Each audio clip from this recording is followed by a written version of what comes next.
So when you are asking these questions, and whether you're asking the very first question, do you mind if I ask you how you got started smoking? You want to be able to sustain the conversation about quitting smoking. And you'll do this in a couple of different ways. You're going to do this by the way that you ratify what they say and by asking follow-up questions. Okay.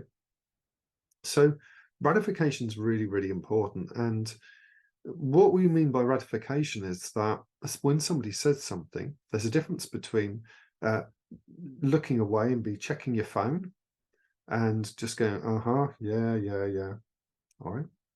Or being fully present for them and going, oh, that's interesting. Nodding, looking them in the eyes. Uh-huh. Wow. Oh, that's interesting. Now, what happens is the ratification statements basically say to somebody, they communicate at this subconscious power message and meta message level.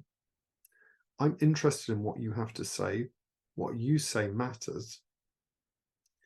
And by emphasizing your interest at certain points where you can see that an insight is coming through, you're also subcommunicating back to them, hey, stop for a moment and really think about this. Oh, that sounds interesting. So for instance, if somebody says, oh, I was there with, I'd seen my mum smoking, and then my uncle pulled out some cigarettes and said, hey, do you want to try one with me? And I thought, wow, I get the chance to be like an adult. And if you just sit there and go, right, oh, that's not very good. Oh, you shouldn't have done that. Or, oh, you're looking away at your phone. Or you go, so that will create one set of feelings in the other person, what we call feeling bad and feeling invalidated and feeling judged. Or you can come back and say, oh, that's interesting. Now, you don't need to say anything more on this. All right. And it may be that at that point, when you've ratified it, the other person is thinking, God, that is interesting. And they may even be quiet for a moment as you see them really looking around in their mind, in their memory, contemplating it. Resist the temptation to butt in at this point. Stay there quiet and peaceful for them, looking intently, gently nodding your head. And this ability to ratify, to wait and allow them to process your ratification statements or the emphasis that you give through your non-verbal communication, your body language, your head nods, your smiles, your eye contact, and the nice warm tone of voice that comes through and is reflected in this attitude and mood of compassion for the other person can be deeply, deeply transformative. And then when you ask follow-up questions, you're going to be asking in that same spirit. All right. You see, there's a difference between saying, do you want to ask how you got started smoking? Oh, I was out with friends, and then they pulled this cigarette out and they offered it to me, and I just, something inside me said, oh, I'm one of the guys now. I've got friends. And there's a difference between somebody saying that to you, this big revelation and insight into their life, and you say, what happened? Did you like it at first? Why did you keep going? What did you get out of it? Are you glad you started? there's a difference between going FBI straight away or going down the route of, wow, sounds like this sounds huge. Or they said, I was there with my friends and I just realized I was going to be one of the guys. And you're like, yeah, oh, right. Oh, I get that. Yeah, that makes total sense. Sounds like there was this huge thing about connection and acceptance and friendship. Did I catch that right? Yeah, this is massive. It's like that very first time I absolutely hated it, but it was something that gave me something in common with other people. Now, I mean, I could be accepted, I could have friends. And you're like, that's amazing. It seems like a really huge insight. Yeah. Hey, look, if you want to take a moment just to really sit with this, I totally get it, because this is big. Now, you don't even need to say that, by the way, when you're with them, but that's what I mean. You're so fascinated, present, and curious because your mobile phone is nowhere to be seen. Remember, you are here for that person, not taking calls, not checking your WhatsApp. You're there and paying attention to them, and so now you can ratify what's being said, and you can take it to a nice deep level. Okay, so what the ratification does is it indirectly communicates back to the other person, hey, stay with this line of thinking a bit longer. Why? Well, look, remember, we're trying to get the energy up for them to get towards this first point of enough is enough. But to do that, they've got to get in the slipstream.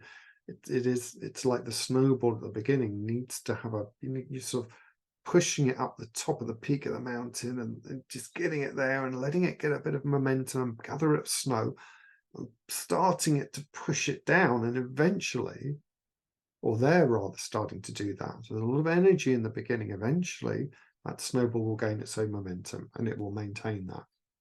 But you've got to get to that point first. So it's really important to sustain conversations through ratification. Okay.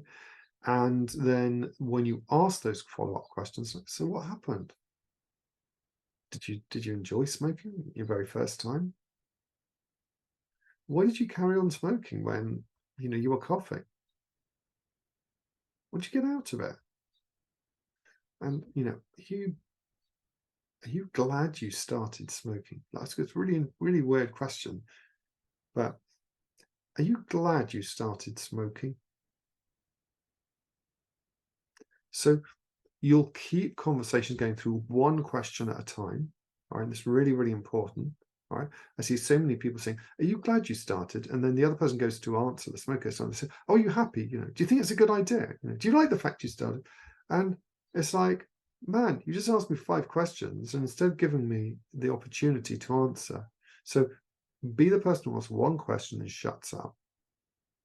If they need you to restate it, or they didn't hear you, or they don't understand the question, by all means restate it. But ask it once and then shut up. And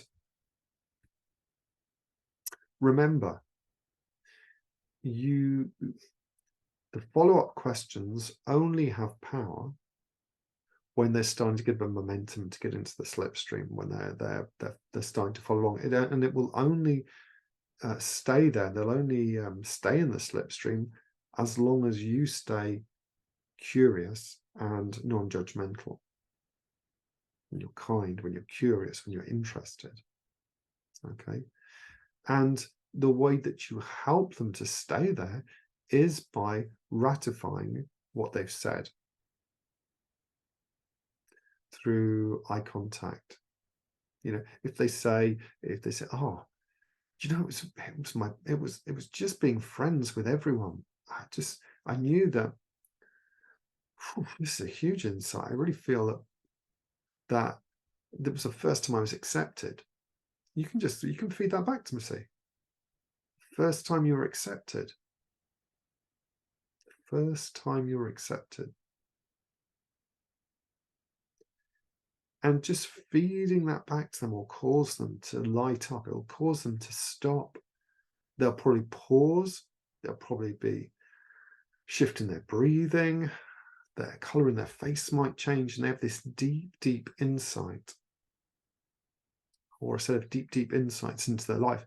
And your role is simply to be present and observe this.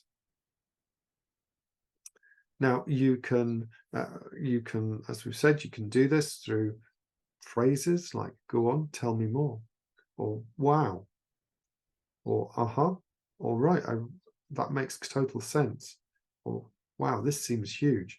So you're ratifying stuff that they're saying, okay?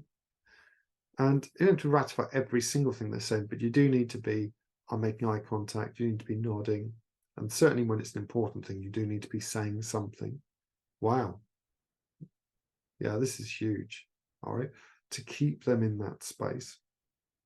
And when they get to a point where they're basking in the glow of insight.